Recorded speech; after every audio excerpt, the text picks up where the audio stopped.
Yang lucunya lagi kan yang kasih semangat kan pengacaranya sebenarnya. Kan pengacaranya yang bilang iPhone lah, iPhone.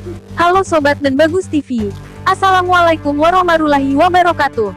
Ketemu lagi dengan Den Bagus TV yang selalu memberikan berita-berita update terbaru, terheboh, terkonyol, terviral hari ini. Karena tanpa berita Anda ketinggalan cerita. Pengacara para dukun dalam videonya meluruskan tentang somasinya terhadap Dr. Richard Lee. Dia pun mengklarifikasi terkait ucapannya tentang Ustadz Dery Sulaiman yang dalam podcast Dr. Richard. Firdaus mengatakan Ustadz ini tidak baca Al-Quran. Menurut Firdaus, kok ada ya seorang Ustadz tidak percaya goib? Padahal dalam Al-Quran sudah jelas-jelas diterangkan dalam surat Al-Baqarah.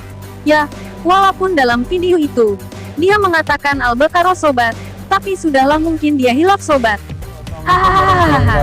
Saya ingin meluruskan tentang somasi saya terhadap Dr. Richard Lee. Dr. Richard Lee akhirnya menjawab dan dia bilang, saya tidak bicara begitu, saya bicaranya dari Sulaiman dan lain-lain. Kalau masalah, saya bilang, Ustadz itu mungkin nggak baca Al-Quran, ya mungkin ya karena pemahaman saya, kok bisa seorang Ustadz tidak percaya dengan yang goib gitu. Sementara di Al-Quran kan udah jelas-jelas itu surat Al-Baqarah dan lain-lain. Jelas-jelas itu surat Al-Baqarah dan lain-lain. Jelas-jelas itu surat Al-Baqarah dan lain-lain. Menjelaskan tentang kegoiban itu. Untuk Dr. Richard, kenapa dia mensomasinya? Itu karena Dr. Richard sudah menayangkan video yang seharusnya tidak ditayangkan tapi malah ditayangkan. Sedangkan wawancara eksklusif yang seharusnya tayang malah tidak ditayangkan. Itu sudah menjatuhkan nama kliennya, lebih-lebih Habib Jin, dan ujarnya. Menurut Firdaus, Dr. Richard sudah berjanji memotong video itu. Tapi nyatanya dia tidak memotongnya. Dr. Richard sudah sengaja dengan etika tidak baik sudah mempermalukan klien saya, ucapnya. Dia menunjukkan bukti bahwa Dr. Richard mau memotong video tersebut. Kenapa kami melanjutkan pembicaraan dengan Dr. Richard Lee? Karena Dr. Richard Lee menjanjikan bahwa tayangan tersebut tidak akan ditayangkan, akan dipotong. Tapi kenapa wawancara saya yang lainnya yang lebih eksklusif ya, tentang pertanyaan-pertanyaan yang sudah dikirim kepada saya tidak ditayangkan, malah wawancara dengan Habib Jindan dan saya yang saat itu mengetes jarum itu kan, jadi ditayangkan hingga viral dan menjatuhkan harga diri Habib Jindan. Nah, ini yang saya somasi Dr. Richard Lee gitu loh. Nah, ini saya punya videonya nih. Anda yang bilang katanya ntar saya potong, nggak saya tayangkan. Ini ada nih. Saya bukan bicara masalah pembenaran nih. Saya berdasarkan fakta integritas. Udah siap. Jangan, nggak usah. Pistol udah bawa kita, pisau udah bawa. Oh, kalau pistol nanti aku berperkara di sini. Iya, tapi kalau misalnya pisau boleh nggak? Pisau di gimanain? Iris aja. Mau bisa juga? Bisa. Coba mana tadi? Nggak usah lah, jangan dulu lah, nggak enak. Nggak enak. Cut nanti cut. Biar ini bisa pembuktian untuk aku. Cut. Jadi bahasa itu yang keluar dari mulut Dr. Richard. Jadi bahasa itu yang keluar dari mulut Dr. Richard. Cut. Jadi itu Pak, tayangan itu tuh tidak mau dinaikkan sebenarnya sama si operatornya. Tapi kenapa bisa naik dan viral? Itulah yang saya somasi. Berarti Dr. Richard Lee telah sengaja dengan itikat tidak baik mempermalukan klien saya.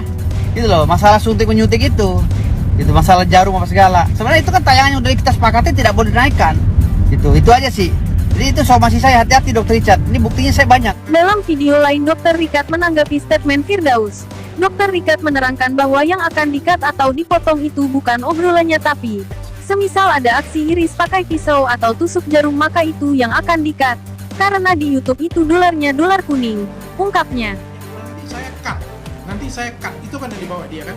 Yang saya maksud dengan cut itu bukan cut bagian itu. Yang saya maksud bagian cut adalah kalau misalnya ada bagian iris, ada bagian tusuk, itu akan saya cut. Karena itu dolar kuning kalau di YouTube. Iya. Bukan ngobrolannya mau di-cut. Dr. Richard heran. Ini deliknya di mana ya? Kok dilaporin? Padahal saya kan cuma tanya. Habib Jindan ini kelebihannya apa ya? Kalau memang kebal tembak seharusnya ditusuk jarum pun tidak apa-apa. Dan mau tidak dites. Ungkap Dr. Richard.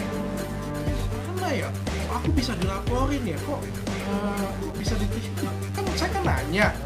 Mas Jindannya bisanya apa? Kayak gitu, punya kemampuannya apa? Dia bilang dia bisa ramal. Terus dia bilang dia kebal tembak. Oh iya, kalau tebal tembak berarti tebal ini dong. Saya bilang, boleh nggak tes? Dia bilang gitu. Emang apa sih nggak boleh?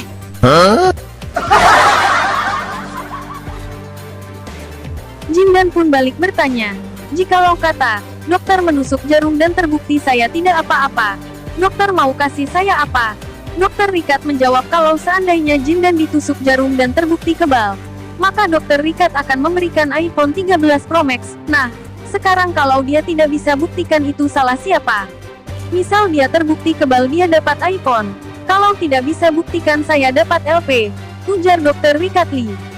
Dokter Rikat juga menambahkan, waktu itu pun Firdaus juga menyemangati Jindan, dan berkata, iPhone Pro Max, iPhone Pro Max, tunjukkan kalau kita laki-laki, ungkap dokter Rikat Lee. Tes, jikalau kata. Kalau dokter tusuk saya, terus gak terus, dokter mau kasih apa? Dia bilang kan, kalau kamu disuntik pakai advokat, saya kasih iPhone. Kan dia tes, terus kalau dia nggak bisa, kok nyalain saya? Kalau dia bisa dia dapat iPhone, nggak bisa gue dapat LP. Nah, terus yang lucunya lagi kan yang kasih semangat kan pengacaranya sebenarnya. Kan pengacaranya yang bilang iPhone loh, iPhone. Kasih tunjuk kita laki-laki katanya. Di podcast Denis Karista, Firdaus menyarankan kepada dokter Rikat Lee untuk memberikan ganti rugi, karena sudah mempermalukan nama Habib Jindan. Nah mungkin ini intinya sobat. Terima kasih, semoga terhibur. Sampai waktu kita bincang-bincang itu dia ada. Sebelum bincang-bincang itu dia bilang, ini ntar akan dihapus. Isi sama isinya lebih ke, ya ganti rugi lah gitu loh. Oh my god! Wow!